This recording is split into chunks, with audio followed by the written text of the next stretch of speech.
조선 야담관에 오신 것을 환영합니다. 구독과 좋아요 부탁드립니다. 그럼 오늘의 이야기를 시작하겠습니다. 숙종 말년이었습니다. 봄이 오기도 전에 매서운 눈보라가 한양 땅을 뒤덮던 해였지요. 노론과 소론이 피 터지게 다투고 궁 안팎으로 암투가 끊이지 않던 시절이었습니다. 권세 있는 자는 더욱 높이 올라가고 힘없는 자는 소리 없이 짓밟히던 때였지요. 정월 초닷새 날 새벽이었습니다. 하늘이 채 밝기도 전에 고요하던 골목에 낯선 발자국 소리가 울렸습니다. 검은 갓을 쓴 나졸들이 금부도사를 앞세우고 앞마당까지 밀어닥쳤지요. 안채 문지방에 5살배기 계집아이 하나가 멈칫 서 있었습니다. 윤서영이었습니다. 어머니 이씨 부인이 아버지의 옷자락을 부여잡고 울부짖었습니다. 나리, 제발 저희 나리는 죄 없는 사람이옵니다. 아버지 윤수차는 끌려가기 전 문지방의 어린 딸을 돌아보셨습니다. 새벽 어스름 속에서 아버지의 눈가가 붉게 물들어 있었지요. 아비는 죄 없다. 반드시 돌아오마. 그 말씀을 남기고 아버지는 눈발 사이로 사라지셨습니다. 그러나 아버지는 끝내 돌아오지 않으셨지요. 유배지 함경도 땅에서 약 한 첩 받지 못한 채 홀로 눈을 감으셨습니다. 이듬해 봄, 어머니마저 자리에 눕더니 다시는 일어나지 못하셨지요. 임종 자리에서 어머니는 서영의 손에 낡은 옥패 하나를 쥐어주셨습니다. 내 아비는 충신이었다. 세상이 알아주지 않아도 하늘은 안다. 이것만은 꼭 간직하거라. 차가운 옥이 손바닥에 닿는 순간 서영의 눈에서 처음으로 눈물이 흘렀습니다. 그렇게 6살 서영은 세상에 홀로 남겨졌지요. 역적의 딸이라는 낙인을 달고 당숙모 집으로 들어간 서영에게 환대란 없었습니다. 당숙모는 첫날부터 못을 박았지요. 역적의 피를 물려받았으니 식구들과 밥상을 같이 할 수 없느니라. 식구들이 따뜻한 안채에서 밥을 먹을 때 서영은 부엌 한 구석에서 홀로 찬밥을 먹었습니다. 잠자리는 헛간 구석이었지요. 비가 오면 지붕 틈으로 물이 새고 겨울이면 칼바람이 벽 틈새로 스쳤습니다. 집안의 종들도 서영보다는 나은 대접을 받았지요. 새벽 닭이 울기도 전에 일어나 우물에서 물을 길었습니다. 한겨울 얼음장 같은 물에 손을 담그면 손끝이 터지고 피가 맺혔으나 쉴 수 없었지요. 낮에는 뒷산에서 나무를 해왔고 저녁이면 부엌에서 불을 떼고 설거지를 했습니다. 그렇게 13해가 흘렀습니다. 18이 된 서영은 여전히 헌 삼배 저고리에 기운 치마가 전부였습니다. 같은 나이 교수들이 비단옷에 어여쁜 댕기를 하고 다닐 때 서영은 지게를 지고 산을 오르내렸지요. 곱던 손은 거칠어지고 고운 살결은 햇볕에 그을렸습니다. 그러나 서영은 부끄러워하지 않았습니다. 힘든 날이면 품속의 옥패를 꺼내 어루만졌지요. 차가운 옥이 손바닥에 닿으면 이상하게도 마음이 차분해졌습니다. 어머니의 목소리가 귓가에 맴돌았지요. 바르게 살아라. 세상이 알아주지 않아도 하늘은 안다. 서영은 그 말씀을 되새기며 스스로를 다잡았습니다. 아버지가 정녕 역적이었다면 고개를 숙이고 살았을 것입니다. 그러나 아버지는 죄 없는 분이셨지요. 그러니 자신만은 당당하게 살아야 했습니다. 혹독한 겨울이었습니다. 뗄나무가 떨어졌으니 눈이 오든 바람이 불든 산에 올라야 했지요. 당숙모는 아랫목에 앉아 따뜻한 숭늉을 마시며 말했습니다. 오늘 안으로 해오지 못하면 저녁밥은 없는 줄 알아라. 서영은 대답 대신 지게를 졌습니다. 낡은 쓰개 치마를 걸치고 집신을 신고 대문을 나섰지요. 뒷산으로 가는 길은 이미 눈에 덮여 발목까지 빠졌습니다. 그래도 서영은 묵묵히 걸었습니다. 추위야 익숙했으니까요. 산 중턱에서 마른 나뭇가지를 모으던 중 갑자기 눈보라가 몰아치기 시작했지요. 앞이 한치도 보이지 않았습니다. 어둠 속에서 길을 더듬어 내려오던 서영은 문득 길 옆에 뒤집힌 금박가마를 발견했습니다. 안을 들여다보니 노부인 한 분이 의식을 잃고 쓰러져 있었지요. 은빛 머리카락이 흐트러지고 얼굴이 창백하게 질려 있었습니다. 서영은 망설이지 않았습니다. 지게를 내려놓고 입고 있던 쓰개 치마를 벗어 노부인에게 덮어드렸지요. 자신은 삼배 저고리 하나만 남았으나 개의치 않았습니다. 노부인 곁에 바싹 붙어 앉아 자신의 체온으로 노부인을 녹이려 했지요. 이가 딱딱 부딪히고 손발이 저려왔으나 자리를 뜨지 않았습니다. 노부인의 숨소리가 조금씩 고르게 돌아오고 있었기 때문이지요. 조금만 버티세요. 날이 밝으면 사람들이 올 거예요. 서영은 노부인의 손을 잡고 밤새 말을 걸었습니다. 어머니가 임종하시던 밤처럼 손을 놓지 않았지요. 동이 트기 직전 멀리서 횃불빛이 보이고 사람들의 외침이 들려왔습니다. 마마, 어디 계시옵니까? 궁인들이었습니다. 서영은 그제야 노부인의 정체를 짐작했지요. 궁인들이 가까이 오는 것을 확인한 서영은 서둘러 자리에서 일어났습니다. 쓰레기 치마는 노부인께 그대로 두고 삼배 저고리 차림으로 어둠 속으로 사라졌지요. 그러나 서영은 깨닫지 못했습니다. 품속의 옥패가 바닥에 떨어진 것을. 노부인은 다름 아닌 대왕대비마마였습니다. 온천에서 유양을 마치고 돌아오던 길에 눈보라를 만나 가마가 뒤집힌 것이었지요. 호위 무사들과 궁인들이 흩어져 밤새 찾아 헤맸던 것입니다. 궁인들이 대왕대비마마를 부축해 가마에 모신 뒤 한내관이 땅에 떨어진 옥패를 주워 들었습니다. 이것이 무엇이옵니까? 내관이 옥패를 바쳤습니다. 대왕대비마마가 그것을 받아 들고는 눈이 휘둥그레졌지요.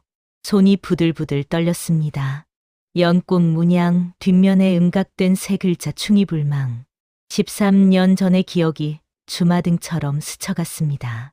그것은 13년 전 대왕대비마마께서 친히 충신 윤수찬에게 하사하신 물건이었습니다.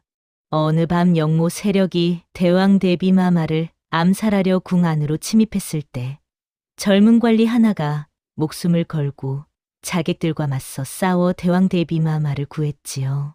홍문관 수찬 윤수찬이었습니다. 칼에 베이고 창에 찔리면서도 물러서지 않았던 그였습니다. 그런데 조정실세 최판서가 그 사건을 조작했지요. 영모와 내통하고 있던 최판서는 궁지에 몰리자 오히려 윤수찬을 영모 가담자로 뒤집어 씌웠습니다. 조작된 문서, 거짓 증언이 뒤따랐지요. 대왕대비마마는 진실을 알았으나 최판서의 세력이 너무 강해 침묵할 수밖에 없었습니다. 그 죄책감을 13년간 가슴에 품어오셨지요. 그런데 지금 13년 만에 그 옥패가 눈앞에 있었습니다. 대왕대비마마의 눈에서 눈물이 흘러내렸습니다. 이 옥패의 주인을 반드시 찾아라. 온 나라를 뒤져서라도 찾아내어라. 대왕대비마마의 명이 떨어졌습니다.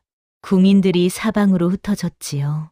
한편 서영은 아무것도 모른 채 집으로 돌아왔습니다.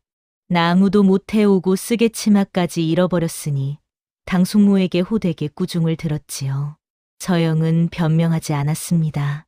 그저 차가운 부엌 바닥에 앉아 빈손을 내려다볼 뿐이었습니다. 그로부터 한 달 뒤 뜻밖의 일이 벌어졌습니다. 세자빈 간택령이 온 나라에 내려진 것이지요. 정년기의 사족 처녀들은 모두 단자를 올리라는 명이었습니다. 금울령까지 내려져 양반은 물론 서민까지 혼인을 멈춰야 했지요. 그런데 이상한 일이 있었습니다. 역적 집안의 딸인 서영에게도 간택 단자가 날아든 것이었습니다. 이게 무슨 해괴한 일이냐? 당숙모가 관하에서 온서리를 붙잡고 따졌습니다.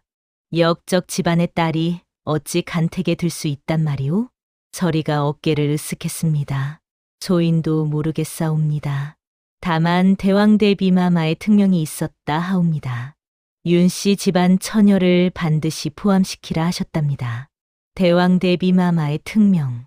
그 말에 당숙모의 얼굴이 굳어졌습니다. 서영도 영문을 알 수 없었지요. 대왕대비마마가 누구인지도 왜 자신을 지목하셨는지도 몰랐습니다. 한편 이 소식은 곧바로 최판서의 귀에도 들어갔습니다. 뭐라고? 윤수찬의 딸이 간택에? 최판서의 낯빛이 사색이 되었습니다. 13년 전 윤수찬에게 누명을 씌워 죽인 장본인이 바로 자신이었지요.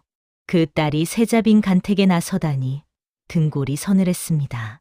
만약 저 계집이 세자빈이 되어 진실을 파헤치기 시작하면 최 판서는 이를 악물었습니다. 최 내관을 불러라. 최 판서가 신복을 불렀습니다. 궁 안에서 최 판서의 눈과 귀 노릇을 하는 자였지요. 분부만 하시옵소서 대감. 윤씨 집안 처녀가 간택에 나서지 못하게 막아라. 수단과 방법을 가리지 마라. 최 판서의 눈이 차갑게 빛났습니다. 서영은 아직 몰랐습니다. 자신을 향해 얼마나 검은 손이 뻗어오고 있는지를. 그저 품속 빈자리가 허전할 뿐이었지요. 옥패가 사라진 자리가 자꾸만 손끝에 느껴졌습니다. 간택 전날 밤이었습니다. 서영은 오래된 나무 상자 안에서 낡은 비단 저고리 하나를 꺼내 들었지요. 어머니가 남기신 유일한 비단 옷이었습니다. 낡고 색이 바랬으나 삼배보다는 나았지요. 이것이라도 입고 가야 했습니다. 어머니, 내일 제가 궁에 들어갑니다. 서영은 저고리를 곱게 개어 머리맡에 놓고 눈을 감았습니다. 그런데 새벽녘 이상한 인기척이 느껴졌지요. 서영이 눈을 떴을 때는 이미 늦었습니다. 방문이 열려 있었고 저고리를 놓아두었던 자리가 텅 비어 있었지요. 저고리가 없어졌다. 서영이 방 안을 샅샅이 뒤졌으나 어디에도 없었습니다. 누군가 밤사이 훔쳐간 것이었지요. 최 판서의 신복이 미리 손을 써 두었던 것이었습니다. 선택지는 두 가지였습니다. 삼배 옷차림으로 궁에 가거나 간택을 포기하거나. 당숙모가 잠에서 깨어 혀를 찼습니다. 설마 그 삼배 저고리 입고 궁에 가겠다는 게냐? 온 나라 망신이로구나. 서영은 대답하지 않았습니다. 다만 주먹을 꽉 쥐었지요. 떨리는 손으로 삼배 저고리를 입고 헝끈으로 머리를 묶고 구멍난 집신을 신었습니다. 거울에 비친 자신의 모습이 초라했으나 개의치 않았지요. 옷이 사람을 만드는 게 아니에요. 사람이 옷을 입는 거지요. 어머니의 가르침이 떠올랐습니다. 서영은 고개를 들었습니다. 바르게 살아라. 그 말씀을 되새기며 대문을 나섰지요. 눈 덮인 거리를 걸으며 서영은 생각했습니다. 무엇이 자신을 기다리고 있는지, 왜 대왕대비 마마께서 자신을 지목하셨는지 아무것도 알 수 없었지요. 다만 한 가지, 물러서지 않겠다는 것만은 확실했습니다. 초간택 날이었습니다. 조선 팔도에서 사족 규수들이 궁으로 모여들었지요. 비단 저고리에 화려한 머리 장식, 옥놀이개까지 갖춘 처자들이 줄지어 대궐문을 들어섰습니다. 그 틈에 서영도 있었습니다. 삼배 저고리에 몇 번이나 기운 치마, 바닥이 닳아 구멍난 집신 차림이었지요. 머리 장식은커녕 헝끈으로 머리를 묶은 것이 전부였습니다. 국문을 들어서는 순간 사방에서 시선이 쏟아졌습니다. 어머, 저거 좀 봐. 저 행색이 뭐람? 거지가 들어왔나? 세자빈 간택에 저런 꼴로 오다니. 킥거리는 웃음소리가 여기저기서 터져 나왔지요. 서영은 고개를 숙인 채 주먹을 꽉 쥐었습니다. 얼굴이 화끈거렸으나 내색하지 않았지요. 그때 비단옷을 화려하게 차려입은 규수 하나가 서영 앞을 가로막았습니다. 최 판서의 딸 최명이었지요. 화려한 머리 장식에 옥놀이개, 고운 비단 치마까지 그야말로 눈이 부신 차림이었습니다. 이게 누구야? 설마 간택에 온 거야? 명희가 서영을 위아래로 훑어보며 비웃었습니다. 저것 좀 봐. 거지가 세자빈이 되겠다고 궁에 들어왔네. 주변 규수들이 다시 킥거렸습니다. 서영은 고개를 들어 명희를 바라보았지요. 눈빛이 흔들렸으나 입을 열지 않았습니다. 명희가 코웃음을 치며 지나갔지요. 서영은 그 자리에 서서 떨리는 손을 감추었습니다. 그때였습니다. 어딘가에서 한 쌍의 눈이 서영에게서 떠나지 못하고 있었지요. 내관 복장을 한 젊은 사내였습니다. 수십 명 규수 중 유독 그 삼배옷 처자에게서 시선을 거두지 못했지요. 세자 이연이었습니다. 세자 이연은 내관 행세를 하며 잠시 간택 준비 공간을 지나치다 서영을 보게 된 것이었습니다. 수십 명의 교수가 저마다 자태를 뽐내는 그 자리에서 홀로 고요히 앉아 있는 처자 하나가 눈에 들어왔지요. 초라한 차림이었으나 흔들림이 없었습니다. 모욕을 들으면서도 눈빛이 꺾이지 않았지요. 화려한 비단 옷들 사이에서 오히려 그 삼배옷이 더 또렷하게 보였습니다. 이연은 말없이 지나쳤습니다. 그러나 그 눈빛이 내내 머릿속을 떠나지 않았지요. 믿을 수 있는 내관 하나가 옆에서 나직이 속삭였습니다. 저 처자가 역적의 딸이라 하옵니다. 이연은 대답 없이 창밖을 바라보았습니다. 역적의 딸.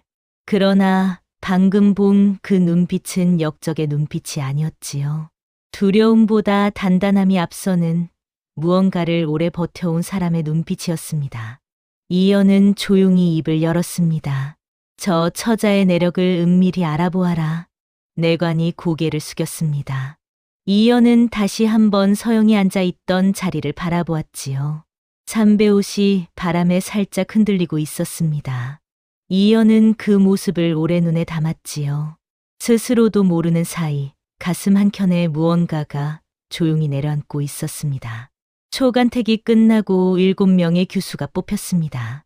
서영도 그 안에 들어 있었지요. 다른 교수들이 수군거렸습니다. 저 거지 같은 것이 어떻게 붙었대? 명희의 얼굴이 굳어졌습니다.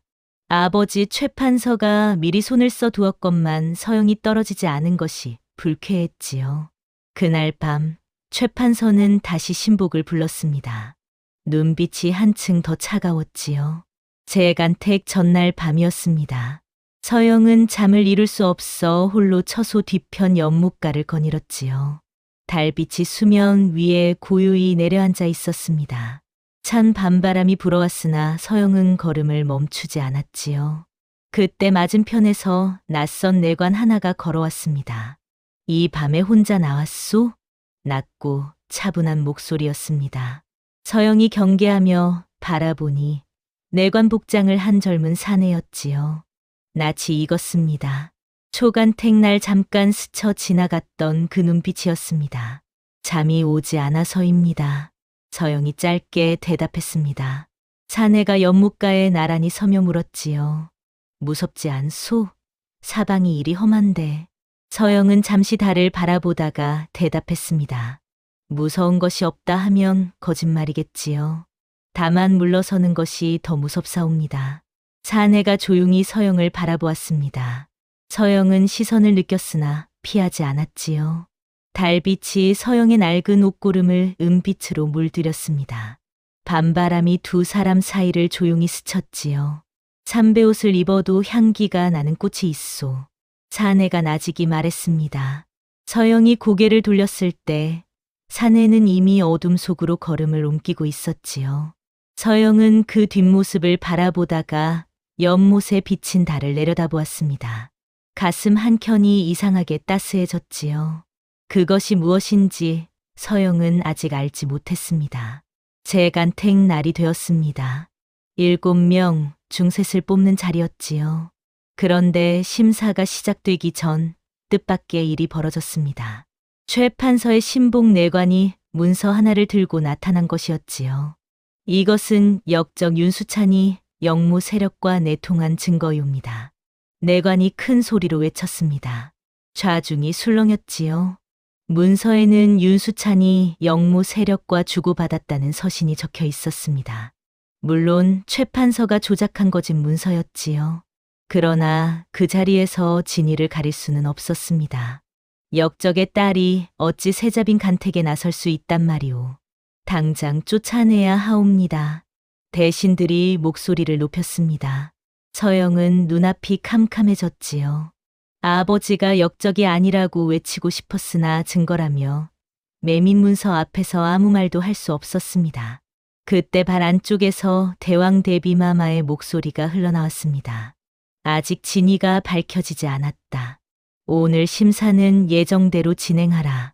대왕 대비마마의 한 말씀에 웅성거림이 가라앉았습니다. 재간택은 계속되었고 서영은 간신히 3명 안에 들었지요. 그러나 그날 밤 서영의 처소에 검은 두루마기를 걸친 낯선 사내가 찾아왔습니다. 최 대감께서 전하시길 조용히 물러나면 목숨은 살려주겠다 하셨소. 물러나지 않으면 당숙모 식구까지 영모로 몰아 멸문시키겠다 하셨소. 사내가 차갑게 말하고는 어둠 속으로 사라졌습니다. 서영은 그 자리에 주저앉았지요. 온몸이 떨렸습니다. 그래도 서영은 이불을 뒤집어 쓰고 소리 없이 울다가 다시 마음을 다잡았습니다. 물러나면 아버지의 누명은 영영 벗겨지지 않을 것이었지요. 그것만은 견딜 수 없었습니다. 잠깐택 전날이었습니다. 서영이 뜰을 가로질러 걷고 있는데 최명희가 앞을 가로막았지요.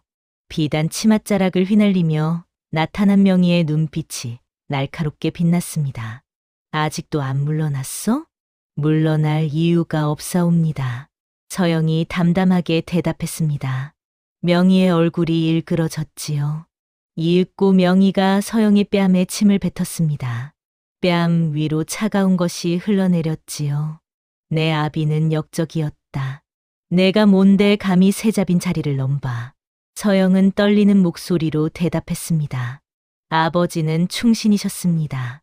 세상이 알아주지 않아도 하늘은 아십니다. 명희가 코웃음을 쳤지요. 하늘이 알면 뭘 해. 내일 삼간택에서 넌 반드시 떨어질 거야. 명희가 가버렸습니다. 서영은 뺨에 묻은 것을 소매로 훔쳤지요. 손이 떨렸습니다. 해가 지고 어둠이 내려앉았습니다. 서영은 홀로 뜰에 서서 하늘을 올려다보았지요. 별이 총총한 밤이었습니다. 아버지, 어머니, 서영이 나직이 불렀습니다. 대답은 없었습니다. 바람만 차갑게 불어왔지요. 옥패가 없는 품속이 허전했습니다. 아무것도 없었습니다. 옥패도 비단 옷도 편이 되어줄 사람도 오직 자신뿐이었지요. 그러나 서영은 고개를 떨구지 않았습니다. 두 손을 모아 하늘에 빌었습니다. 무엇을 빌었는지는 알 수 없었지요. 다만 간절했습니다. 내일이면 모든 것이 결정될 터였습니다. 같은 밤이었습니다. 세자 이연은 믿을 수 있는 내관이 가져온 보고를 듣고 있었지요. 연못과 그 처자의 내력이 하나씩 드러나고 있었습니다. 아버지의 억울한 죽음, 13해의 고된 삶, 협박과 모욕, 조작된 문서. 이연은 아무 말 없이 창밖을 바라보았습니다. 빗줄기가 가늘게 내리고 있었지요. 서영이 간택에 나타난 진짜 이유는 세자빈 자리가 아니었습니다. 아버지의 누명을 벗기기 위해서였지요. 삼배옷을 입고 온 나라의 손가락질을 받으면서도 협박 앞에서도 물러서지 않은 것은 그 때문이었습니다. 이연의 가슴에 무언가 단단하게 자리 잡았습니다. 연못과 달빛 아래서 나누었던 짧은 말이 귓가에 맴돌았지요. 물러서는 것이 더 무섭사옵니다. 이연은 오래 창밖을 바라보다가 조용히 입을 열었습니다. 내가 직접 진실을 밝히겠다. 내관이 고개를 들었습니다. 저와 최판서의 세력이 만만치 않사옵니다.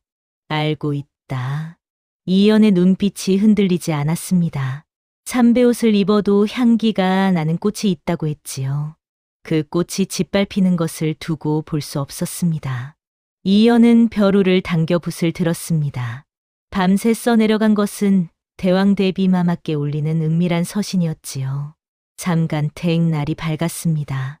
밤새 뜬 눈으로 지새운 탓에 서영의 눈가가 부었으나 마음만은 단단히 먹었지요. 대전 앞마당에 3명의 규수가 나란히 앉았습니다.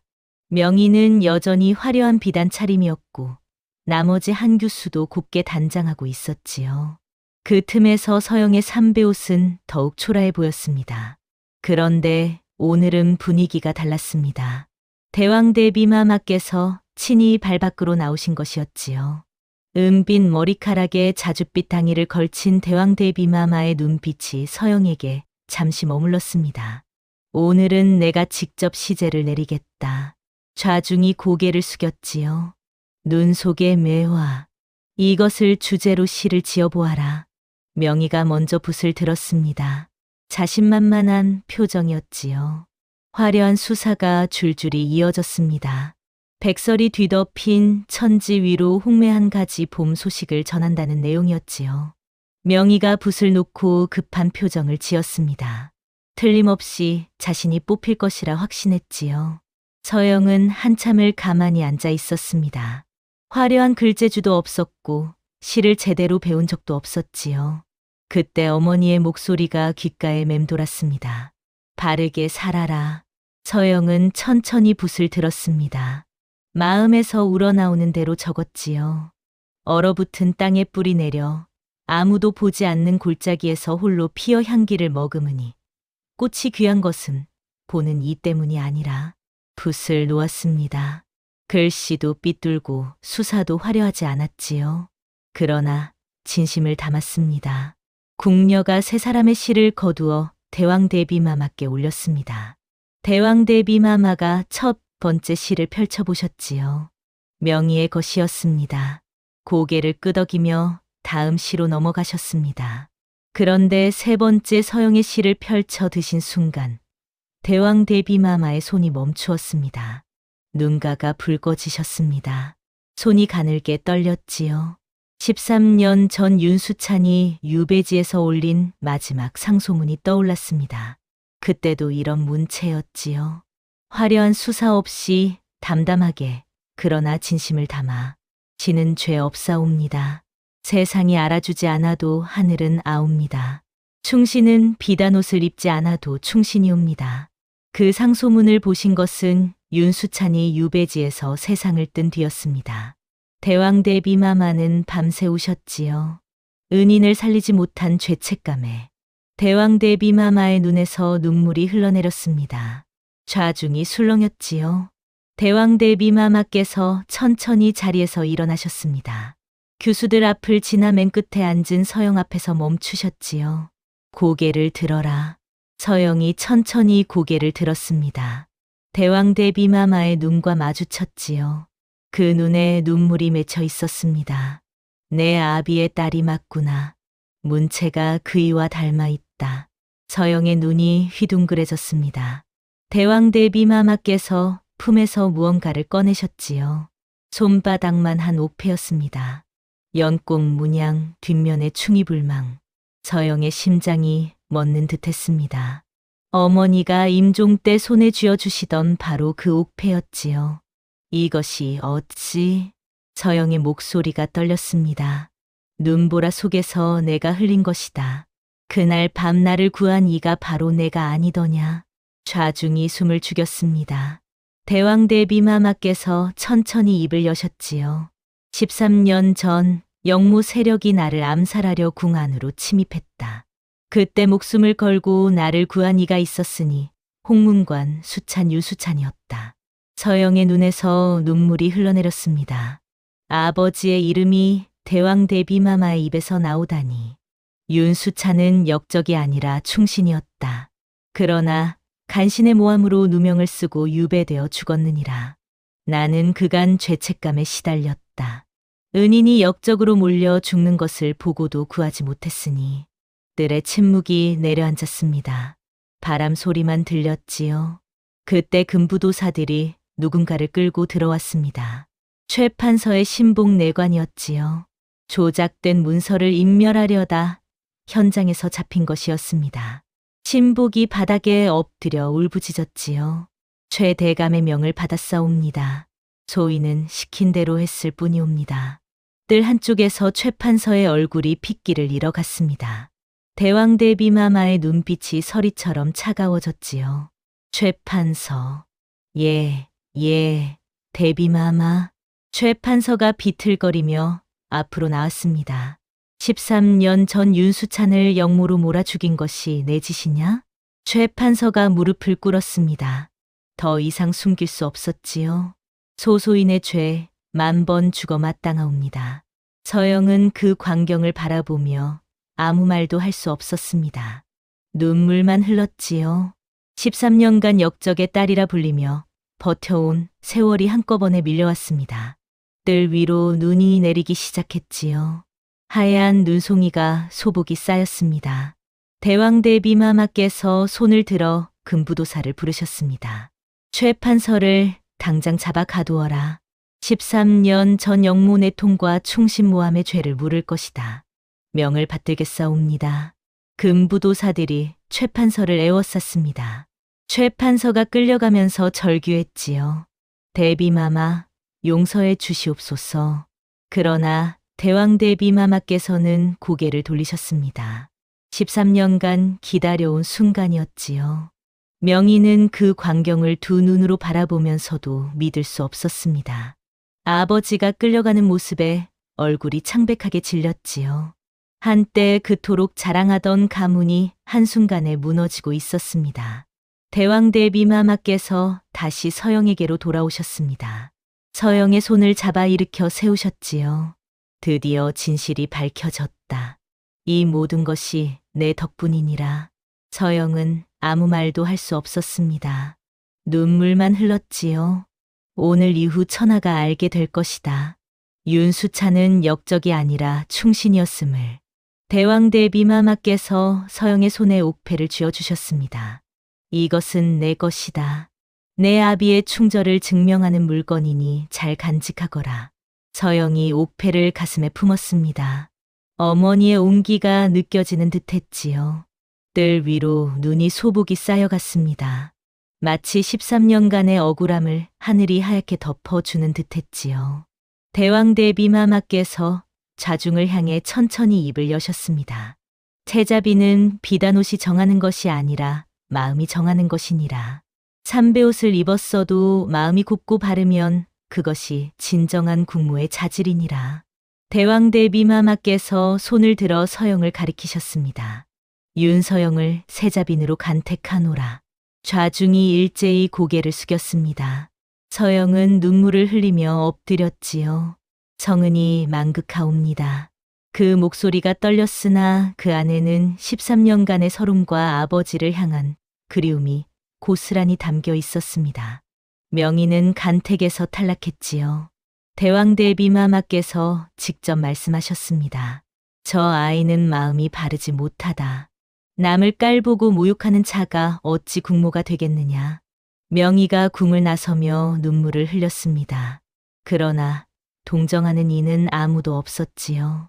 아버지의 죄가 밝혀지자 집안은 풍비박산이 났습니다. 한때 조정을 쥐락펴락하던 세도가가 하루아침에 죄인이 된 것이었지요. 최 판서는 삭탈관직 후 유배형에 처해졌습니다. 신봉 내관도 같은 처벌을 받았지요. 궁 안에서 거짓 소문을 퍼뜨리고 문서를 조작한 죄였습니다. 대왕 대비마마의 명에 따라 윤수찬의 죄명이 말끔히 씻겼습니다. 충신의 반열에 오른 아버지의 이름이 역적 명부에서 지워지는 날, 고향 마을에 정려문이 세워졌지요. 붉은 글씨로 충신 윤수찬이라 쓰인 정려문이 마을 어귀에 우뚝 섰습니다. 윤수찬 어른이 충신이셨다니 우리가 그 집안을 얼마나 손가락질했던가. 부끄럽구나. 마을 사람들이 고개를 숙였습니다. 13년간 역적의 집안이라 멸시했던 것이 부끄러웠지요. 당숙모도 서영을 찾아와 용서를 빌었습니다. 내가 그 아이를 얼마나 박대했던가. 하늘이 무섭구나. 서영은 원망하지 않았습니다.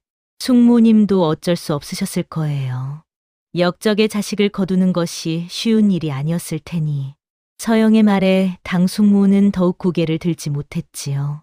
박대했던 조카가 원망 한마디 없이 용서하니 그 마음이 더욱 부끄러웠습니다. 서영은 그날 밤 아무도 없는 마당에 홀로 나와 하늘을 올려다보았습니다. 별이 총총했지요. 처음이자 마지막으로 실컷 울었습니다. 소리 없이 그러나 오래도록. 아버지를 향한 그리움과 어머니를 향한 그리움이 한꺼번에 쏟아졌지요. 눈물이 다 마를 때쯤 서영은 옥패를 꺼내 달빛에 비추어 보았습니다. 연꽃 문양이 은빛으로 빛났지요. 아버지, 이제 되었습니다. 서영은 별궁으로 들어가 세자빈 수업을 받았습니다. 글과 예법, 궁중의 법도를 배웠지요. 삼배옷 대신 비단옷을 입게 되었으나 서영의 마음은 변하지 않았습니다.